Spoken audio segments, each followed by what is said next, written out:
I'm going to check my dahlia tubers for the first time since storing them after having dug them up when the season was over. And here's the disclaimer.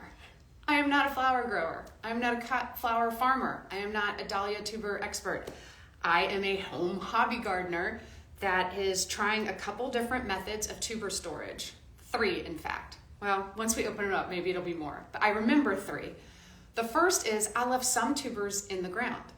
I'm a little nervous after Winter Storm Elliott, but my zone 7B, technically you can leave dahlia tubers in the ground to overwinter. I saw Brianna from Beautifully Bemused do this last year, and the ones that she left in the ground started growing and blooming way faster than the ones that she planted new as tubers. So I'm excited to see how those do. The other method is just to dig them up and not rinse them off and store them in potting mix, dirt, in cardboard boxes in my garage. And then I also tried the saran wrap method to see how that works. And I'm gonna open, you're supposed to check your dahlia tubers like once a month in storage to make sure they're not rotting and then spreading that rot. I have not done that, not one time. So today we will be looking at them together. If you have a question or a comment, to ensure that I see it, if you drop it in the text bubble with a question mark at the bottom of your screen, that'll help. If you don't see that, click the 3 dots and it should give you that option. A little bit about my garage. This is an unheated garage. However, I store the dahlia tubers in this corner, which is the furthest from the garage door, the furthest from the windows, so it's closest to the house for any type of ambient heat. I keep my garage door closed during the day, but we got down into 7-degree temperatures. We'll get into the teens frequently during the winter. And what I do is I keep one of these Govee Bluetooth, not wireless, but Bluetooth thermometers in my garage, and it lets me see the garage temperature versus what it is outside and the humidity. They are very inexpensive. I got it off of Amazon. It's in my Amazon storefront somewhere if you want one of these. But I can check it from my phone if I wanted to, inside the house. If I'm out of town, I can't check it because it's not wireless. It's only Bluetooth. Let's open the first box. It does not appear that I labeled this as anything. Ooh, I guess I tried another method. This looks like vermiculite.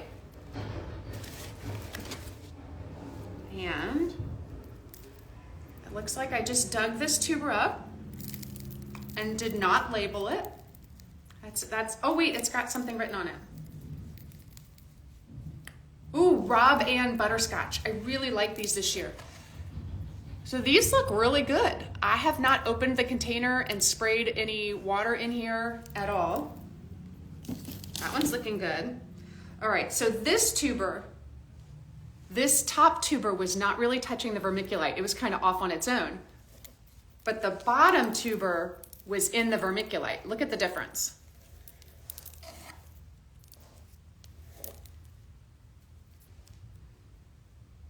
That's good, I'll take it.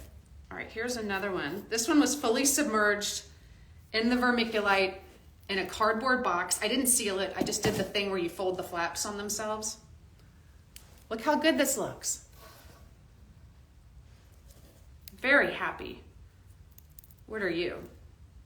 SYM. I don't know what that means. And then, we got one more in this box.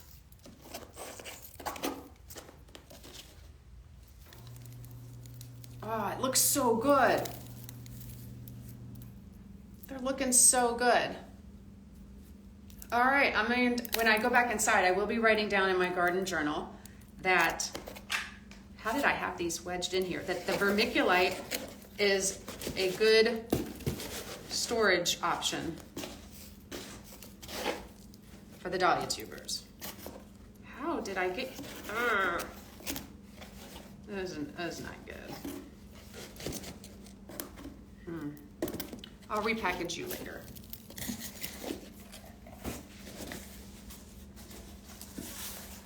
All right, didn't label this with anything either. So this is how I have the top closed. That's it. Ooh, okay. This was saran wrap. Let's check some of these. It's gonna be kind of annoying to completely unwrap these. If I had to pick, this is Clyde's choice. If I had to pick a method just based on like waste and ease of checking them, I'm going vermiculite because this is annoying. I'm gonna have to wrap these all the way back up, but okay. Looks really good.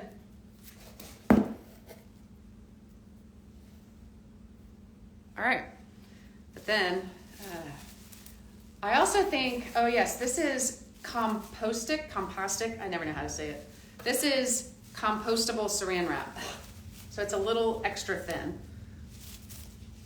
I'm gonna attempt to roll this one back up.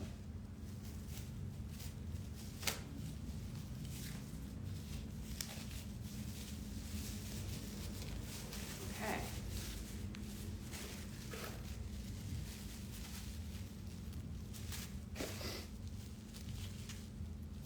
I guess I'm gonna need to check all these, right? But maybe not right now. All right. Let's see what else we got. All right, another vermiculite one.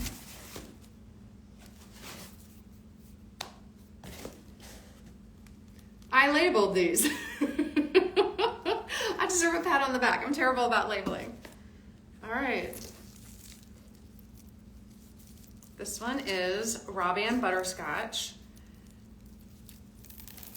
And they probably didn't look super awesome when I put them in here. But they all look good right now. I am very happy with this. They all feel firm. None of them feel squishy. I'm not seeing any rot or anything. They're not shriveling. This is great. I'm very happy. Try and cover these back up. I might need to get more vermiculite because now I'm disturbing them. They're not covered in vermiculite. All right. Last box. Maybe this is I guess, where are the dirt ones? Maybe I just put them all in vermiculite this year and none in dirt. I did dirt last year. It worked pretty well. All right, so look. Let me see it.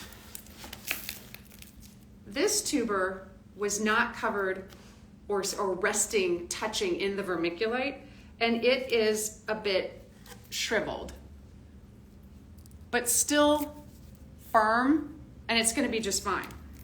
But if you compare that to ones that were fully touching or submerged in the vermiculite, some of these were rough to begin with. Oh my God. They just look, they look kind of shriveled too, but they look better, like this one. All right, I guess I will be ordering more vermiculite. We're picking some up because I need to put some more. Great. What was this one on? Darn it. Oh well. Let's open up another saran wrap just to check. Hey, Bubba. You want to come sit by me? Okay. You want to see what we're doing? All right. Joey Winnie.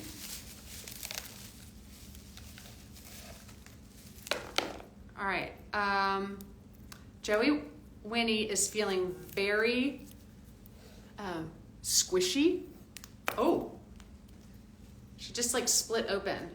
Yeah, I'm not gonna put her back in the saran wrap. I'm gonna get a new box and do another vermiculite box, I think, for some of these that might be looking rough.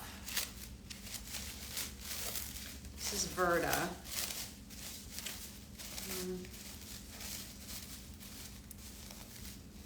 Okay. She looks good.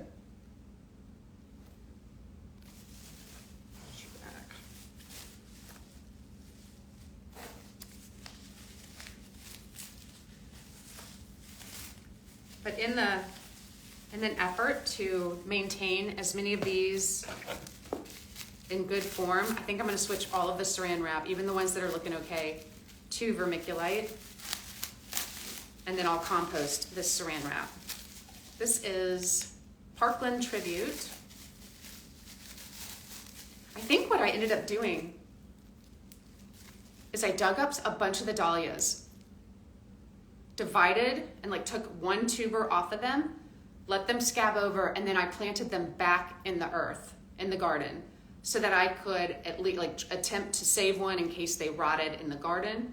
So for Parkland Tribute, I believe I've got this tuber that I can plant, and I believe that there's more, that the tuber clump is still in the garden. I think that was what I was doing to hedge my bets, but I got lazy at the end of the season in terms of writing stuff down in my garden journal, so we can't be sure.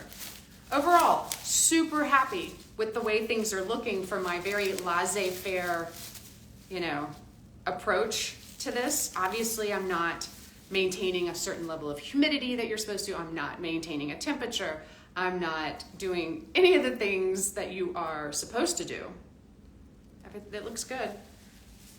Because I wanted to figure out what is the easiest thing I can do that doesn't cost a lot of money and keep them in my garage. And this is working. So vermiculite is the clear winner. Let's see what.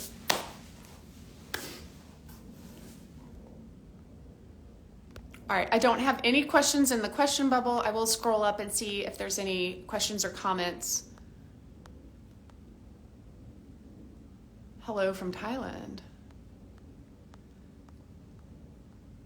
Are there different types that require a different amount of light so I can choose which ones for my yard? No, I don't believe that their different dahlia cultivars need a different amount of light. I think they all pretty much need morning sun. Hey, Erin from my Iowa garden.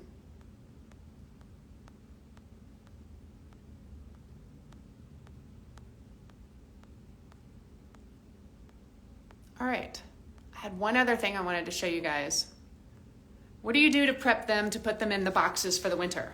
That's the thing, nothing. I want the easiest, laziest way to do this. I did not rinse them. I brushed off the dirt to just inspect them, and then I let them go straight into a box with vermiculite. And this doesn't look good right now because I dug it all up, but these were fully covered with vermiculite for the most part when I opened the box up. But now I've got to get more and try and jerry-rig them back in. These are dahlia tubers. Oh, Scott, that's a good to know about a 4 cubic foot bag of vermiculite on Amazon for like $50. I definitely don't think I need that much though. I have a feeling I'm just gonna rearrange these. Yes, I store them in my unheated garage, but I do keep tabs on just how cold it's getting in here. And what I will say is outside today, it is probably in the 40s, and in here it's 57. So with the garage door closed and with them being closest to the house and I don't think that light up there provides much warmth. It is a good 15 degrees warmer in here than it is outside.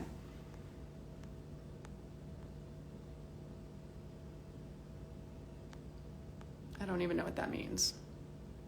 Oh, geez.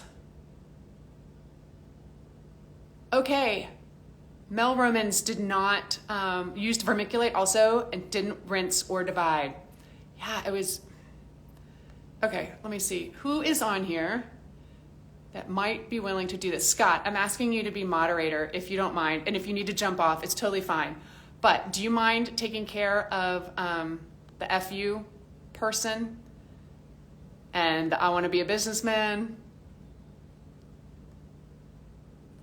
All right, so someone's trying their hands with calla lily. I have zero experience with calla lily. Oh my God, I can't talk. I need another cup of coffee.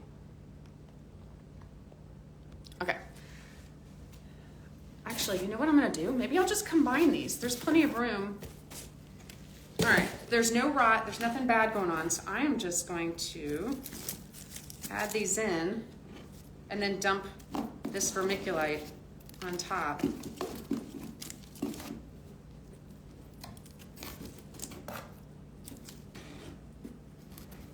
Oh, you look so good. So proud of you.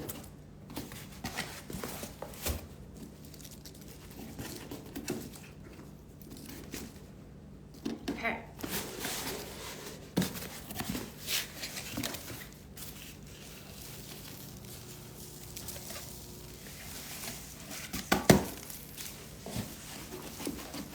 I still think I need to get some more. That's okay. Especially since I want to add these to the vermiculite. So I'll get, that's a mess. I'll get some more. I don't know if I'm gonna add this guy back. You look a hot mess, Joey Winnie. So in terms of reusing your vermiculite, that is going to be a personal preference. If you are worried about it transferring any type of disease, then you might not want to. I probably would reuse it.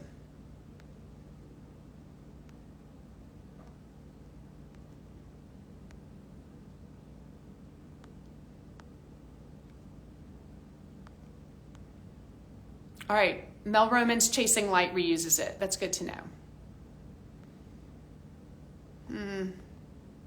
Okay, one other thing I wanted to show you guys is I'm getting ready. I'm going to do some more soil blocks today. And this is a Swift blocker. So a lot of you are probably familiar with the traditional soil blocker. This is a 4-cell 2-inch one. This is one I've had for a couple years.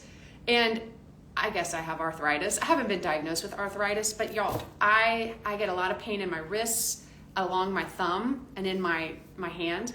It sounds like arthritis, right? And the action of filling this and then squeezing it out, it doesn't feel great. So I'm really loving the Swift blocker because it does 27 1.5-inch blocks all at once. And it's got this cool functionality of that. You fill the bottom part and then you put the top on and then you lift your fingers up. So it's like a pulling up of the bottom instead of any type of pushing down or squeezing. It's so much easier on my hands. So the goal today is I'm going to do a bunch of kale and Swiss chard because those are cold hardy. So I can put them out, like once they get big enough, I can put them out.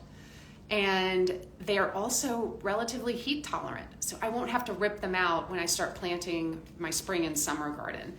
And kale and Swiss chard are two of the vegetables my family eats the most of. Well, my husband and I. Hey, Emma from Sunny's Place. Everyone has a little arthritis. Scott, do you think all gardeners, I think all gardeners must get like hand pain from repetitive motion and the weird way we have to hold things. We'll call it like gardeners. I don't know. I just don't like the word arthritis. It sounds like we're really old. I don't want to use that word.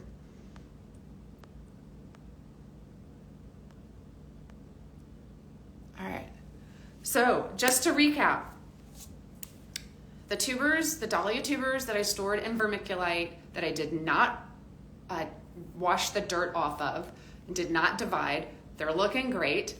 The majority of the tubers that I stored in saran wrap are looking really good, but I'm finding this annoying to check. You're supposed to check them monthly. Obviously, I'm not doing that. But to check these monthly, I'm finding it annoying to unwrap them. So this won't be my method going forward. Plus, it seems wasteful. This is at least compostable saran wrap. This will be going in the compost. Yeah, so if you have arthritis and you're getting into soil blocking, there's no good way to hold this that's comfortable when you're having to scoop and fill it with soil, right? Like it just really hurts. And then to make 27 of these, I'd have to do it 7 times. Whereas with this piece of equipment, I scoop the soil in, pat it in really hard, like scrape it off and press it in really hard. And then I just lay the top on and go, and they're done. I really like this. Plus, oh man, it is so sturdy. This is gonna last a long time. This is one for home gardeners, like hobby gardeners that aren't making soil blocks on a huge scale. They also, this is Swift Blocker. They also make ones for flower farmers that fit.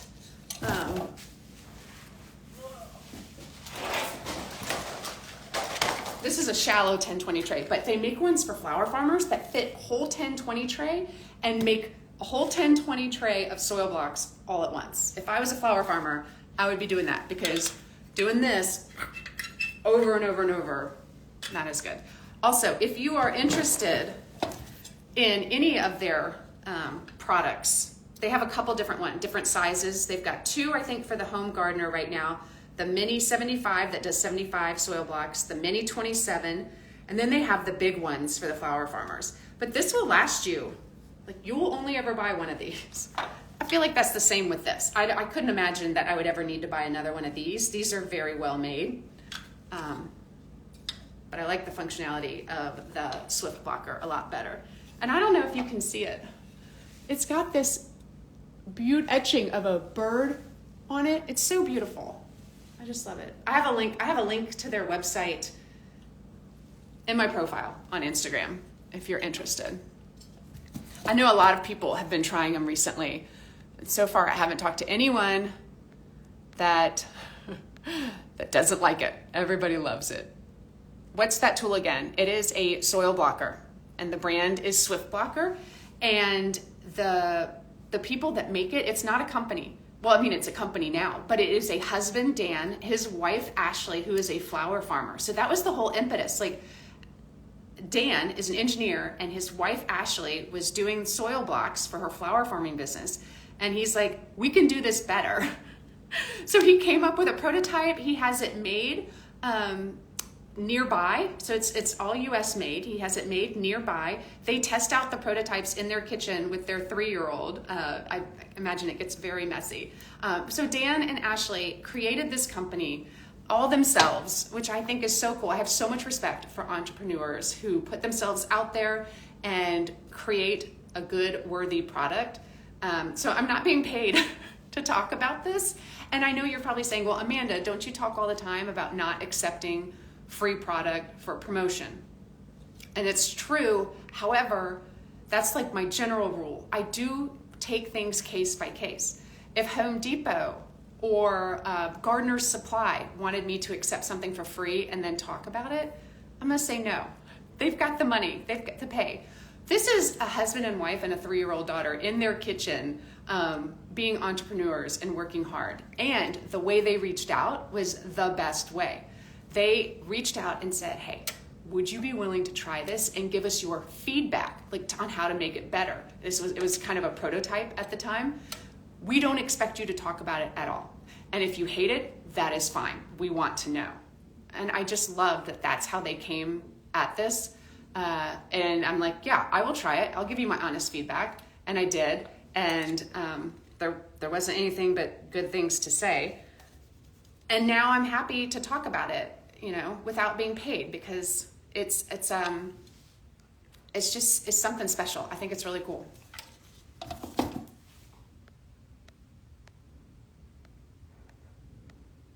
But yeah, if you saw my live yesterday, I was talking about a magazine company that definitely has the money to pay people for their work, and they wanted my husband's design of a wood rack that he built from scratch and my photo, and they wanted it for free. And my response was, this is what it will cost you if this is what you want. And they ghosted me. That's fine. But so that's how, everything is a case-by-case basis. And that's how I make my decision. And so I probably shouldn't have these blanket statements of, I never accept free product for promotion. I don't accept it for promotion. I accept it to try it out and give my honest opinion, and then maybe have a relationship with that brand if it's something I like, I would spend my own money on, and I use and believe in. All right, I am not seeing any questions. I think that's it. I am going to go source some vermiculite, see where I can find it the least expensive, and put these dahlia tubers back on the shelf.